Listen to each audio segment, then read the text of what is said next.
Halo semuanya, saya Alexandra Tisha dari kelas 12 PS2 Absen 2 akan menjelaskan mengenai WTO. Gugatan WTO terhadap Indonesia mengancam hilirisasi industri pertambangan di Indonesia. Loh, kok bisa? Jadi, Presiden Joko Widodo mengambil kebijakan untuk menghentikan ekspor biji nikel ke Uni Eropa sejak tahun 2020 hingga sekarang. Kebijakan tersebut diambil dengan mempertimbangkan bahwa nilai ekspor akan lebih menguntungkan apabila biji nikel dibuat menjadi komoditas yang lebih bernilai. Namun, kebijakan larangan ekspor biji nikel mendapat protes keras dari Uni Eropa dengan menggugat Indonesia melalui World Trade Organization atau WTO pada tahun 2021. Nah, sebenarnya apa itu WTO? WTO adalah singkatan dari World Trade Organization atau Organisasi Perdagangan Dunia yang mana merupakan organisasi internasional yang didirikan pada tahun 1995 yang bergerak di bidang perdagangan barang, jasa, dan hak kekayaan intelektual antara negara-negara anggotanya. WTO memiliki 164 negara anggota. Jadi, sejarah WTO itu dimulai sejauh sebelum organisasi ini benar-benar terbentuk. Pembentukan organisasi perdagangan dunia dilatar belakangi dengan berakhirnya Perang Dunia Kedua. Perekonomian dunia yang hancur pada waktu itu membuat negara-negara itu sepakat untuk membentuk lembaga perdagangan yang pada saat itu kita kenal sebagai GATT atau General Agreement on Tariffs and Trade pada tahun 1948 sampai dengan 1954. Namun seiring berjalannya waktu, kebutuhan untuk sebuah organisasi yang lebih komprehensif muncul. Maka pada tahun 1995, WTO resmi dibentuk sebagai penerus GATT. Latar belakang pembentukan WTO adalah untuk menciptakan sebuah sistem perdagangan yang lebih terstruktur, transparan, dan adil bagi semua negara anggotanya. Adapun tujuan dibentuknya organisasi ini yaitu yang pertama, meningkatkan standar hidup. Yang kedua, menjamin terciptanya lapangan pekerjaan. Yang ketiga, meningkatkan produksi dan perdagangan, serta mengoptimalkan pemanfaatan sumber daya dunia. Sedangkan yang menjadi fungsi utama dari WTO adalah sebagai forum bagi para anggotanya untuk melakukan perundingan perdagangan, serta mengadministrasikan semua hasil perundingan dan peraturan-peraturan perdagangan internasional. Ada pula fungsi lainnya yaitu mendorong arus perdagangan antara negara dengan mengurangi dan menghapus berbagai hambatan yang dapat mengganggu kelancaran arus perdagangan barang dan jasa. Yang kedua, menyelesaikan sengketa dagang. Yang ketiga, sebagai forum negosiasi perdagangan. Keempat, memonitor kebijakan perdagangan suatu negara. Kelima, memberikan bantuan kepada negara-negara berkembang. Ada pula beberapa kebijakan yang dikeluarkan oleh WTO yaitu 1. Perjanjian fasilitasi perdagangan.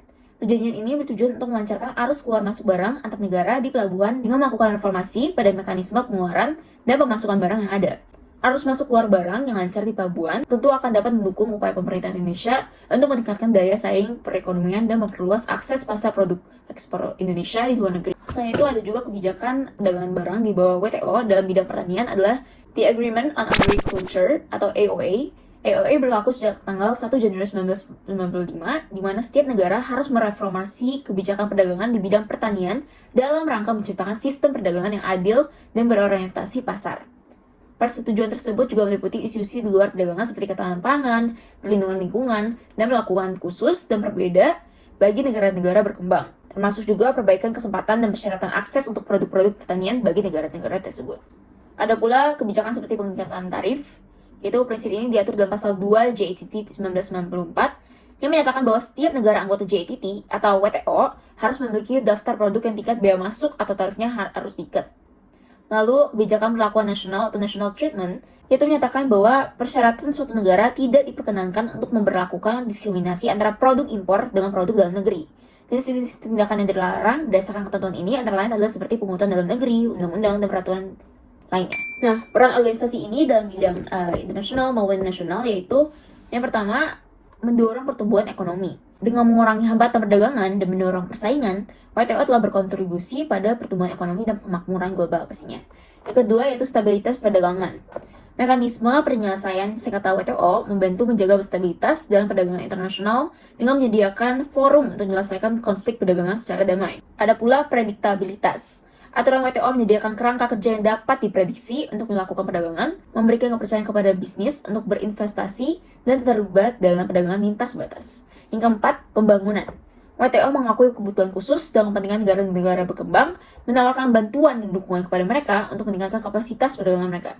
Selain itu, isu lingkungan itu mulai menjadi perhatian masyarakat internasional sejak berdirinya World Trade Organization. Dalam konteks liberalisasi perdagangan internasional di bidang lingkungan, peran WTO melalui kebijakannya telah mengatur agar perdagangan internasional tidak merusak ekosistem lingkungan atau sustainability development, dan pembatasan perdagangan di bidang lingkungan tidak memutus mata rantai transaksi internasional. Salah satu upaya dalam perlindungan lingkungan ialah dengan penerapan eco-label untuk produk kemasan.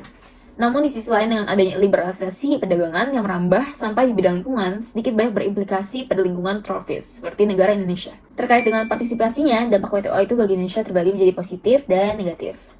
Hal ini disebabkan oleh adanya kebutuhan untuk mengatur sistem ekonomi negara yang cocok ya dengan aturan organisasi. Dampak positif dari WTO bagi Indonesia salah satunya yaitu negara mendapatkan proteksi dari potensi ketidakadilan perdagangan hingga terjadinya diskriminasi kebijakan.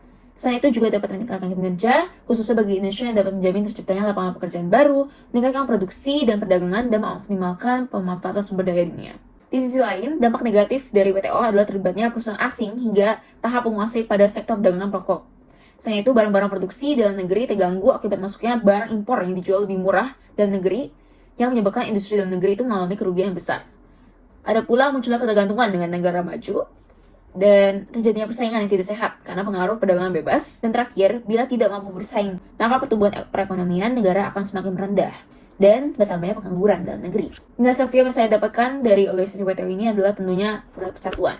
Negara-negara anggota bersatu dalam upaya mencapai kesepakatan perdagangan yang saling menguntungkan melalui perundingan dan diskusi. Ini menciptakan atmosfer persatuan di antara berbagai negara dengan kepentingan ekonomi yang berbeda. Dengan dibuatnya aturan yang sama dapat menciptakan persatuan dalam hal perlakuan setara tanpa memandang tingkat ekonomi atau kekuatan politik suatu negara. Organisasi WTO membantu negara-negara anggota untuk menyelesaikan perselisihan mereka secara damai dan terstruktur, mencegah eskalasi konflik, dan memperkuat nilai persatuan dalam penanganan perbedaan. Sebagai kesimpulan, Organisasi Perdagangan Dunia memainkan peran penting dalam memfasilitasi perdagangan global, mempromosikan pertumbuhan ekonomi, dan menyelesaikan perselisihan perdagangan di antara negara-negara anggotanya. Meskipun menghadapi berbagai tantangan, organisasi ini tetap menjadi institusi penting untuk memajukan kerjasama ekonomi internasional dan mendorong prinsip-prinsip perdagangan bebas dan adil secara global. Demikian penjelasan dari saya. Mohon maaf jika ada kesalahan. Terima kasih.